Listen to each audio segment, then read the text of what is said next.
Gold, trusted gold buyers. మీరు తాకట్టు పెట్టిన బంగారాన్ని విడిపించి ఈ రోజు ఉన్న మార్కెట్ ధరకు కొనబడను. నమస్తే, welcome to I dream. Cockroach Janata party ఆధ్వర్యంలో చెలరేగినటువంటి ఈ హింస ప్రస్తుతం సద్దుమణుగుతున్నటువంటి పరిస్థితే కనిపిస్తోంది. కేంద్ర ప్రభుత్వం వేగంగా చర్యలు కూడా తీసుకుంటోంది. అర్ధరాత్రి ప్రధానమంత్రి వీడియో కూడా రిలీజ్ చేశారు. అంటే ఒక కఠినమైనటువంటి బిల్లుని తీసుకురాబోతున్నాం, ఫాస్ట్ ట్రాక్ కోర్టులను ఏర్పాటు చేస్తున్నాం అని చెప్పి చాలా స్పష్టంగా చెప్పిన నేపథ్యంలో అవన్నీ కూడా చాలా వేగంగా జరుగుతూ ఉన్నాయి. ఈ టోటల్ ఎపిసోడ్కి సంబంధించి మరింత విశ్లేషణ మనం తెలుసుకునే ప్రయత్నం చేద్దాం. నాతో పాటు ఉన్నారు విశ్లేషకులు కట్టా కార్తీక్. కార్తీక్ గారు నమస్తే అండి. నమస్కారం. కార్తీక్ గారు 26 రోజులుగా దీక్ష చేశాడు సోనం వాంగ్చుక్. ఆయన నిన్న రాత్రే కేంద్ర మంత్రులు ఆయన కలవటం, లిఖితపూర్వక హామీ ఇచ్చిన తర్వాత దీక్షను కూడా అతను విరమింపజేసిన పరిస్థితుంది. ఇవాళ కాక్రోచ్ జనతా పార్టీతో సంప్రదింపులు జరుగుతున్నాయి. మరోవైపు ప్రధానమంత్రి వేగంగా చర్యలు తీసుకున్న పరిస్థితుంది. అంటే ఇదంతా చూసిన తర్వాత ఎప్పుడూ కూడా చూడనటువంటి పరిస్థితులు ఇవాళ కనిపిస్తున్నాయి కేంద్ర ప్రభుత్వం తరఫు నుంచి. ప్రధానమంత్రి ఏ రోజు కూడా అర్ధరాత్రి సమయంలో ఒక వీడియోని హుటాహుటిన రిలీజ్ చేయనటువంటి పరిస్థితి ఉంది. అది జరిగింది. తర్వాత కేంద్ర మంత్రులే స్వయంగా రంగంలోకి దిగి కాక్రోచ్ జనతా పార్టీ అసలు పార్టీయే కాదు, అంటే సోషల్ మీడియా పార్టీ, అది రెగ్యులర్ పార్టీ కాదు, పెద్ద ఎత్తున యువతను సమీకరించి ఇంత ఆందోళన చేసే నేపథ్యంలో ఏమన్నా భయపడ్డదా? ఇది పక్క దేశాల్లో జరిగిన ఘర్షణలు మనం చూసాం, యువత రోడ్ల మీదకి వస్తే ఎట్లా జరిగిందో. సో అలాంటి పరిస్థితి ఇక్కడే రాబోతుందని చెప్పి ఏమైనా ఊహించి భయపడిపోయి ఇంత వేగంగా చర్యలకు దిగిందా? ఎలా అర్థం చేసుకోవాలి? పక్క దేశాలు వేరు, భారతదేశం వేరు. అక్కడున్న పరిస్థితులు వేరు, ఇక్కడుండే పరిస్థితులు వేరు. ఇక్కడ మన యువతకు ఉండే మెచ్యూరిటీ వేరు, అక్కడ వాళ్ళకు ఉండేటువంటి మెచ్యూరిటీలు వేరు. ఈ రెండింటిని పోల్చొద్దు. రెండోది, కాక్రోచ్ జనతా పార్టీ నువ్వు అన్నట్టుగా సాంప్రదాయ రాజకీయాలకు భిన్నంగా సోషల్ మీడియాలో పుట్టిన పార్టీ. ఇప్పటి వరకు దానికి ఏం ఫుల్ టైం నిర్మాణం లేదు, దానికి ఒక సిద్ధాంతం లేదు, దానికి ఒక రూపం లేదు. అయినా సరే ఆ పార్టీ పిలుపునిస్తే వేలాదిగా యువత ఢిల్లీకి తరలి వచ్చారు. కారణం ఏంటంటే ఒక డిమాండ్. పేపర్లు లీక్ అవుతున్నాయి. ఇప్పుడు నీట్ పేపర్ లీక్ అయింది. లీక్ కావటం వల్ల ఆ ఎగ్జామ్ని రద్దు చేశారు. తర్వాత మళ్ళీ కొత్త ఎగ్జామ్ పెట్టారు. ఆ పాత ఎగ్జామ్ని రద్దు చేసి కొత్త ఎగ్జామ్ పెట్టడం వల్ల కొంతమంది యువత మానసిక ఆందోళనకు లోనై చనిపోయారు. సో వీటికి ఖచ్చితంగా ప్రభుత్వం బాధ్యత వహించాలి కదా, ప్రభుత్వం సమాధానం చెప్పాలి కదా, చెప్పలేదు. మిగతా రాజకీయ పార్టీలు అడగాలి కదా, అడగలేదు. అంటే అడగాల్సిన వాళ్ళు అడగలేదు, చెప్పాల్సిన వాళ్ళు చెప్పలేదు. కాముగా ఆ ఎగ్జామ్ని రద్దు చేశారు, మళ్ళీ ఒక ఎగ్జామ్ పెట్టారు, దానికి రిజల్ట్ ప్రకటించారు. ఇదేంటి, ఈ దేశంలో ఏం జరుగుతుంది? అంటే ఈ దేశ ప్రజలంటే అంత చిన్న చులుపున అని చెప్పేసి యువత రోడ్డు మీదకి వచ్చి ఆందోళన చేయడం స్టార్ట్ చేసింది. ఏ రాజకీయ పార్టీ సపోర్ట్ లేకుండా ఇప్పుడు సోషల్ మీడియాలో పుట్టినటువంటి కాక్రోచ్ జనతా పార్టీ నాయకత్వంలోనే యువత రోడ్డు మీదకి వచ్చి పోరాటం చేయడం స్టార్ట్ అయింది. మామూలుగా అందరూ తక్కువ అంచనా వేశారు, కేంద్రం కూడా చాలా తక్కువ అంచనా వేసింది. ఇప్పుడు ఎగ్జాంపుల్ మన చలో పార్లమెంట్ కూడా ఏముంది, ఒక 10,000 మంది వస్తే చాలా గొప్ప అనుకుంది. కానీ చాలా పెద్ద ఎత్తున ఊహించిన దానికంటే ఒక 10 రెట్లు ఎక్కువ జనాలు వచ్చేసరికి కేంద్రం కూడా కంట్రోల్ చేయలేకపోయింది, పోలీసులు కూడా కంట్రోల్ చేయలేకపోయారు. అంటే యువత ఇంత పెద్ద ఎత్తున మూమెంట్లోకి వస్తుందని అనుకోలేదు. అంటే యువతలో తీవ్రమైన అసంతృప్తి ఉన్నది అనేది ఒప్పుకోవచ్చా? ఖచ్చితంగా యువతలో అసంతృప్తి ఉంది. దానికి కారణాలు రకరకాలు. వాటిని ఈ రాజకీయ పార్టీలు ఏవి కూడా అడ్రస్ చేయలేకపోతున్నాయి. అపోజిషన్ పార్టీలేమో వాళ్ళ తరపున పోరాడలేకపోతున్నాయి, ప్రభుత్వం ఏమో వాళ్ళ సమస్యలను వినట్లేదు, పరిష్కరించట్లేదు. ఇవన్నీ రకరకాల కారణాలు పడుతుంది. వాళ్ళ రోడ్ల మీదకి వచ్చిన మాట వాస్తవం. అయితే సరే, వచ్చారు, సంతోషం. ప్రజా పోరాటాలు మనం ఎక్కడైనా సపోర్ట్ చేయాల్సిందే, ఎందుకంటే ప్రజల మనోభావాన్ని మనం ఎక్కడైనా గౌరవించాల్సిందే. నో డౌట్, వచ్చిన దానికి మన సంతోషమే. కాకపోతే ఆ ఉద్యమం ఒక దశగా జరుగుతుందా, దారి తప్పుతుందా, ఇది మనం ఆలోచించాలి. ఒక మోడీ ప్రభుత్వాన్ని భయపెట్టిన రెండే ఉద్యమాలు ఇప్పటి వరకు. ఒకటి రైతుల ఉద్యమం, ఇప్పుడు విద్యార్థి ఉద్యమం. ఈ రెండు ఉద్యమాలే మోడీ ప్రభుత్వాన్ని భయపెట్టగలిగాయి. 2014లో మోడీ గారు అధికారంలోకి వచ్చి ప్రధాని అయ్యారు. ఆ రోజు నుంచి ఈ రోజు వరకు ఒక పుష్కర కాలంలో మోడీ గారిని కొద్దిగా కదిలించినటువంటి ఉద్యమాలు ఏమన్నా ఉన్నాయంటే ఈ రెండు ఉద్యమాలే.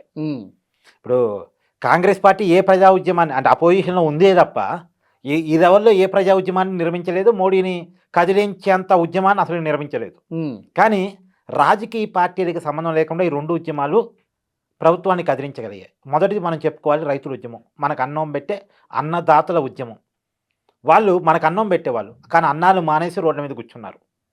తిండి తిప్పలు లేక వర్షానికి తడిశారు, చలికి వణికారు, ఎండకి ఎండారు, కానీ రోడ్డు మీదే కూర్చున్నారు. నెలల తరబడి కూర్చున్నారు. వాళ్ళు అలా ఉండేసరికి ప్రభుత్వం కదలక తప్పలేదు. కాకపోతే వాళ్ళ డిమాండ్ చాలా క్లియర్‌గా ఉన్నాయి.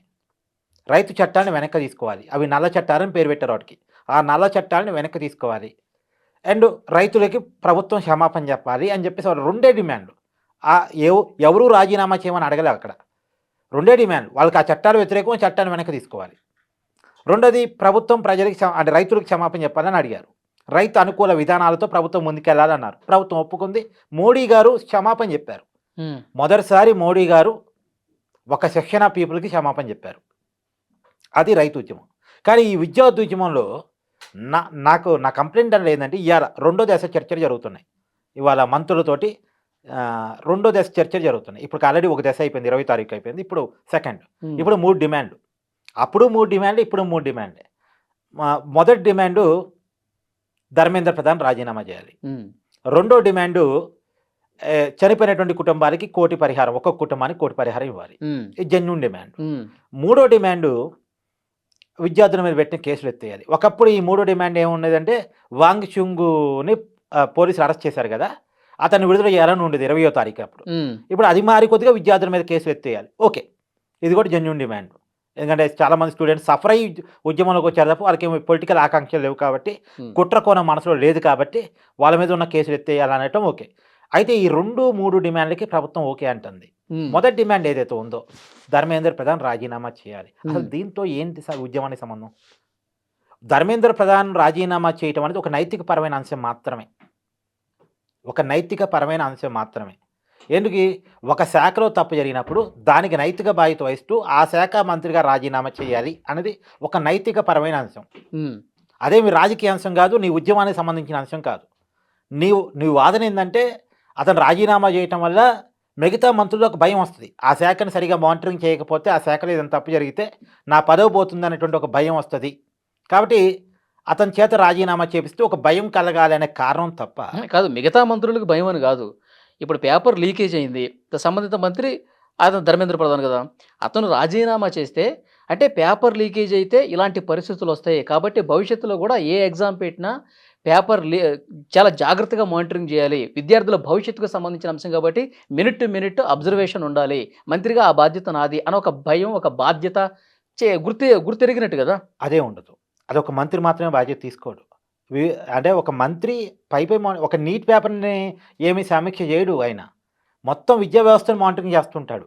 అవును, దాంట్లో ఇదొక భాగం. కాకపోతే ఏంటంటే ఆయన శాఖలోనే తప్పు జరిగింది, నైతిక బాధ్యతగా రాజీనామా చేయాలి. అంటే కేవలం నైతిక అంశం మాత్రమే అది. నైతిక అంశం మాత్రమే. అసలు నీట్ పేపర్లు తయారు చేసే దాంట్లో కానీ, దాన్ని పబ్లిక్ చేసే అంటే ఎగ్జామ్ ప్యాటర్న్లో కానీ డైరెక్ట్గా మంత్రికి రిలేషన్ ఉండదు. అయినా సరే నైతిక ఆయన శాఖలో జరిగింది కాబట్టి ఆయన రాజీనామా చేయాలని. వాస్తవానికి మానిటరింగ్ కూడా ఈ మంత్రులు ఏమి చేయరు, క్యాబినెట్ సెక్రటరీ చేస్తారు, ఐఏఎస్లు చేస్తారు. ఓకే, అంటే భవిష్యత్తులో మంత్రులది ఏం బాధ్యత లేదు. ఒకవేళ ఏదైనా భవిష్యత్తులో పేపర్ బాధ్యత లేదని నేను చెప్పట్లేదు. కాదు, భవిష్యత్తులో ఏదైనా పేపర్ లీక్ అయింది అనుకోండి, ఇప్పుడు ఏదో కొత్త బిల్లు తీసుకొస్తున్నారు కదా, 10 కోట్ల రూపాయలు జరిమానా, 10 కోట్ల తర్వాత 10 ఏళ్ల పాటు జైలు శిక్ష. సో ఇది ఇచ్చేస్తే సరిపోద్ది లీక్ చేసిన వాళ్ళకి, అంతేగా. అంటే ఇక్కడ ఒక విషయం ఉంది. అది ఆ చట్టం తీసుకొస్తున్నా కానీ నా ప్రాతిపదిక ఏంటంటే కాక్రోజ్ జనతా పార్టీ అయినా, విద్యార్థులైనా, లేదా ప్రభుత్వమైనా సమస్య ఏంటి, సమస్యకి మూలం ఎక్కడ, సమస్యకి పరిష్కారం ఎక్కడ, ఈ 3 చర్చలు జరగాలి. సమస్య ఏమిటి, సమస్యకి మూలం ఏమిటి, సమస్యకి పరిష్కారం ఏంటి. అసలు ఆ వైపుగా చర్చ జరుగుతుందా? అసలు లేదే. ఈ మొత్తం ఉద్యమంలో ఆ డిమాండే లేదు. సమస్య పేపర్ లీకు ఎవరు చేస్తున్నారు? కార్పొరేట్ ఎడ్యుకేషన్ చేస్తుంది, ప్రైవేట్ ఎడ్యుకేషన్ చేస్తుంది. ఎందుకు?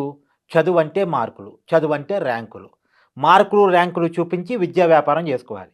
ఇప్పుడు నువ్వు చూసావా, ఎప్పుడైనా రిజల్ట్ రాగానే, ఇప్పుడు నీట్ ఎగ్జామ్ వస్తాబ్బా, రిజల్ట్ వస్తాయి, తర్వాత రోజు పేపర్ చూడు. నీకు మా ఇన్స్టిట్యూషన్లో చదివిన వాళ్ళకే నేషనల్ ఫస్ట్ ర్యాంక్ వచ్చింది, స్టేట్ ర్యాంక్ వచ్చిందని పెద్ద హోర్డింగ్లు, పెద్ద పెద్ద యాడ్స్ వస్తాయి. నీకు కనపడుతుంది కదా, చూసావా ఎప్పుడైనా పేపర్లో?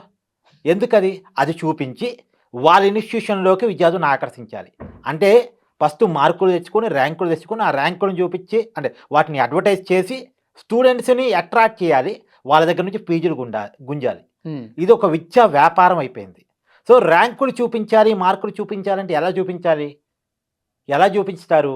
పేపర్ లీక్ చేసి దాంట్లో ఏం క్వశ్చన్స్ ఉన్నాయో చూసి దాన్ని వీళ్ళ చేత బట్టిచ్చేసి ర్యాంకులు తెచ్చుకుంటున్నారు. ఉమ్. నువ్వు ఎప్పుడైనా అంటే ఆలోచించే ఇప్పుడు ఈ కార్పొరేట్ విద్యా సంస్థలకి పేపర్ లీకేజ్ చేయడం అనేది అంత ఈజీ అయిపోయింది అంటావు, అంతే కదా? అంటే సో దాన్ని పటిష్టం చేయాలంటున్నాం. కార్పొరేట్ ఎడ్యుకేషనే ఉండొద్దు అంటున్నా నేను.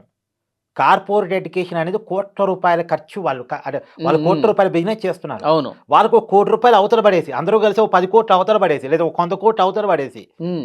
పేపర్ లీక్ చేయించుకోవడం అనేది చాలా చిన్న విషయం. వాళ్ళు రాజకీయ పార్టీని పోషించే స్థాయిలో ఉన్నారు కార్పొరేట్ ఎడ్యుకేషన్ అనేవాళ్ళు, ఉమ్. ఈ ప్రైవేట్ ఇన్స్టిట్యూషన్స్ అనేవాళ్ళు. ఉమ్. సో వాళ్ళు అసలు నువ్వు నీట్ పేపర్ లీక్ అయిందని ఇవాళ మాట్లాడుకుంటున్నాం కానీ నీట్ పేపర్ ఒకటే లీక్ అవుతుందా? 10th క్లాస్ పేపర్ నుంచి మొదలుపెట్టి, ఇంటర్మీడియట్ పేపర్ నుంచి మొదలుపెట్టి, ఎంసెట్ పేపర్ నుంచి మొదలుపెట్టి, నీట్ పేపర్ వరకు, స్టేట్ బోర్డు ఎగ్జామ్స్ నుంచి నేషనల్ బోర్డు ఎగ్జామ్స్ వరకు, అంటే రాష్ట్ర ప్రభుత్వ ఆధీనంలో నడిచే ఎగ్జామ్స్ నుంచి కేంద్ర ప్రభుత్వ ఆధీనంలో నడిచే ఎగ్జామ్స్ వరకు దాదాపుగా అన్ని పేపర్లు లీక్ అవుతున్నాయి. ఉమ్. దాదాపుగా అన్ని అని చెప్పను కానీ ఉమ్. దాదాపుగా పేపర్ లీక్ అవుతున్నాయి. ఉమ్. ఎందుకు లీక్ అవుతున్నాయి? 100 కోట్ల రూపాయలు పెట్టుబడి పెట్టి ఇప్పుడు నువ్వు ఉన్నావబ్బా, నువ్వు ఎగ్జామ్ రాస్తున్నావు, నువ్వు లీక్ చేసుకోలేవు, నువ్వు ఒక వ్యక్తివి, నీకు అంత నెట్వర్క్ ఉండదు, రెండోది అంత ఇన్వెస్ట్ కూడా చేయలేవు. కానీ ఈ కార్పొరేట్ అనేది ఒక వ్యక్తి కాదుగా, ఒక వ్యవస్థ. 100 కోట్ల రూపాయల ఇంకా 1000 కోట్ల రూపాయల బిజినెస్. ఈ 1000 కోట్ల రూపాయల బిజినెస్ వ్యవస్థను శాసించగలుగుతుంది. అసలు మన రాజ్యాంగం ప్రకారం, బిఆర్ అంబేద్కర్ రాసిన రాజ్యాంగం ప్రకారం విద్య అనేది ప్రైవేట్ చేతిలో ఉండటానికి లేదు. ఎప్పుడైతే విద్య ప్రైవేట్ చేతిలో ఉంటుందో అది ఎప్పుడు వ్యాపారమయంగా మారిద్దో, ఆ వ్యాపారానికి ఏమనాలి అనుసంధానం ర్యాంకులు మార్కులుగా ఉందో, ఆ మార్కులు ర్యాంకుల కోసం అడ్డదారులు దొక్కటం అన్నది స్టార్ట్ అయిపోయింది. యాక్చువల్గా ఇప్పుడు మీరు చెప్పేది ఇప్పుడు పేపర్ లీకేజీలు ఈ డిమాండ్లు పక్కన పెట్టి అసలు దీనికి మూలం ఎక్కడో దాని మీద డిస్కషన్ చేయాలి, అదే జరగట్లేదు అంటారు. అది జరగట్లేదు. అది ఎక్కడ జరగాలి? నేనేమంటానంటే వాళ్ళు నిన్ను తీసుకపోయి నీ కన్సర్న్ ఉన్న దేశం పట్ల నిన్ను తీసుకపోయి విద్యాశాఖ మంత్రిగా పెట్టిన పేపర్ లీక్ ఆగదు. అభిజిత్ ఎవరైతే కాక్రోజ్ జనతా పార్టీ నాయకుడు ఉన్నాడో అతను తీసుకుపోయి విద్యాశాఖ మంత్రిగా పెట్టిన పేపర్ లీక్ ఆగదు.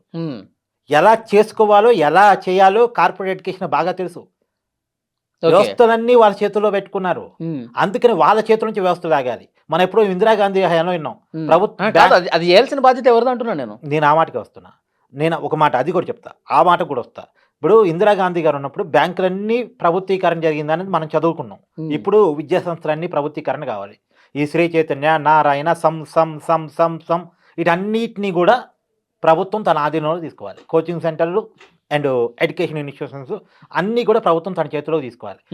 విద్య అనేది ఉచితం కావాలి, అందరికీ ఉచితం కావాలి. ఈ కార్పొరేట్ ఏం గొప్ప కాదు, గవర్నమెంట్ ఏం తక్కువ కాదు. గవర్నమెంట్ కార్పొరేట్ కోసం తన ఎడ్యుకేషన్ చంపేసింది, కానీ గవర్నమెంట్ ఎడ్యుకేషన్ కన్నా బలమైన ఎడ్యుకేషన్ ఇంకోటి ఏమీ లేదు. సరే, ఇప్పుడు పాయింట్కి వచ్చాను ఇందాక. ఎవరు చేయాలి? ప్రభుత్వమే చేయాలి. ఎవరు చేపించాలి? సమాజం చేపించాలి. కానీ సమాజం పోరాటం చేస్తుంది, కానీ ఈ పోరాటంలో ఆ డిమాండ్ ఉంది? అసలు పోరాటంలో ఆ డిమాండ్ ఉందా? ఆ చర్చ అన్నా ఉందా? కనీసం పార్లమెంట్ లో చర్చ జరగాలి నీటి మీద అని చెప్పి మొత్తుకుంటారు. నీటి మీద కాదు స్వామి, ఈ విద్యా వ్యవస్థ మీద. అసలు ఓకే, నువ్వు అన్నావు కదా విద్యా వ్యవస్థ మీద, విద్యా వ్యవస్థలో సంస్కరణలు తీసుకురావాలి, విద్యా వ్యవస్థ మీద పేపర్ లీకేజీలు ఆగాలి అని చెప్పి ఇది ఎడ్యుకేషన్ సిస్టమ్ మీద చర్చ అడుగుతున్నారు కదా. రాహుల్ గాంధీ నుంచి మొదలుకొని ఈ జెన్జీలు యువత కూడా ప్రధాన డిమాండ్ ఏంటి? పార్లమెంట్లో ప్రధానంగా చర్చ జరగాలి, ముందు అతను రాజీనామా చేయాలి, ఇదే కదా. రాజీనామా చేయాలని వదిలిపెట్టబ్బా, నీకేంటి పర్సనల్ ఇంట్రెస్ట్? వ్యక్తి మీద కాదు, వ్యవస్థ మీద పోరాటం చేయాలి. వ్యక్తి మీద ఎందుకు? నువ్వు నీ డిమాండ్ ఏంటి? మొదటి డిమాండ్ ఏంటి? నీ మొదటి వ్యవస్థ ప్రక్షాళన తీసుకు కూడా ఎక్కడ జరుగుతున్నాయి చర్యలు? అసలు ఆ డిమాండే లేదంటున్నా నేను. వాళ్ళు చేయరు. చేయాల్సిన రాజకీయ పార్టీలు సరిగా ఉంటే యువత రోడ్డు మీదకి రావాల్సిన అవసరం ఏంటి? యువత ఈ రోడ్డు మీదకి ఎందుకు వచ్చింది?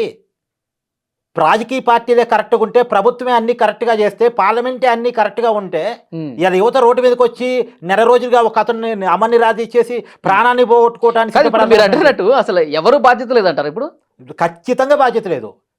ఉద్యమం చేస్తున్నోడికి బాధ్యత లేదు, అధికారంలో ఉన్నోడికి బాధ్యత లేదు. జరగాల్సిన దాని మీద చర్చ జరగట్లేదు అంటే నేను. కాకపోతే ఒకటి స్టార్ట్ అయింది. ఏది? ఉద్యమం అనేది స్టార్ట్ అయింది. ఉద్యమం జరిగింది కాబట్టి, ఉద్యమం అనేది స్టార్ట్ అయింది కాబట్టి అది మంచి కాస్ట్తో స్టార్ట్ అయింది. స్టార్ట్ కావటం మంచి కాదు, కానీ దానికి మార్గం ఏంటి, దానికి పరిష్కారం ఏంటి, ఉండాల్సిన డిమాండ్ ఏంటి అనేది నేను పెడుతున్నా, సమాజం ముందు చర్చ పెడుతున్నా. అసలు కార్పొరేట్ ఎడ్యుకేషన్ లేకపోతే ఈ పేపర్ లీకులు అనేవి ఉండవు అనేది నేను బలంగా చెప్తున్నా. ఈ ప్రైవేట్ ఎడ్యుకేషన్ అనేది లేకపోతే పేపర్ లీకులు అనేవి ఉండవు అనేది నేను బలంగా చెప్తున్నా. ఇప్పుడు ఈ ప్రైవేట్ వ్యవస్థ అనేది ఇప్పట్లో పోయేది కాదు, అది పోవాలి. ఎంతసేపు ప్రభుత్వం అనుకుంటే 10 నిమిషాలు ప్రభుత్వం అనుకుంటే 10 నిమిషాలు, అనుకుంటే 10 నిమిషాలు కానీ అనుకునే పరిస్థితి అనుకోవట్లేదు. ఉందా? అనుకునే ఇప్పుడు ఎగ్జాంపుల్ మోడీ లాంటి వ్యక్తి అర్ధరాత్రి పూట వీడియో రిలీజ్ చేస్తాడని గత 10 సంవత్సరాలు నువ్వు ఎప్పుడు అనుకున్నావా? లేదు చేయలే. కదా? ఉమ్. ఇప్పుడు విద్యార్థుల ఉద్యమానికి తలకు ఒక చట్టం చేస్తాడని నువ్వు అనుకున్నావా? చేయట్లే. ఉమ్. మోడీ లాంటి వ్యక్తి ఈ దేశ బలమైనటువంటి ప్రధాని ఇవాళ బలంగా ఉంది బీజేపీ దేశవ్యాప్తంగా 70% 80% రాష్ట్రాల్లో బీజేపీని అధికారం ఉంది. అలాంటి మోడీని ఒక విద్యార్థి లోకం కదిలిస్తా నువ్వు అనుకోగలిగావా? ప్రభుత్వాన్ని క్యాబినెట్ మంత్రుల్ని ఉరుకులు పరుగులు పెట్టిస్తా నువ్వు అనుకున్నావా? జరగలా. యువత అనుకుంటే జరిగిద్ది, జంజీ అనుకుంటే జరిగిద్ది. ఉమ్. కాబట్టి ఇప్పుడు జంజీ డిమాండ్ ఇదిగా ఉంటే ఏది ఈ వ్యవస్థ మార్పు మా లక్ష్యం, ఈ వ్యవస్థ మార్పు మా లక్ష్యం. నేను చెప్తున్నా విను. ప్రైవేట్ చేతుల్లో కార్పొరేట్ చేతుల్లో ఎడ్యుకేషన్ ఉండటం వల్ల ఇప్పుడు నీ కొడుకు నువ్వు ఎంత కడుతున్నావు ఫీజు ఎగ్జాంపుల్ చెప్పు.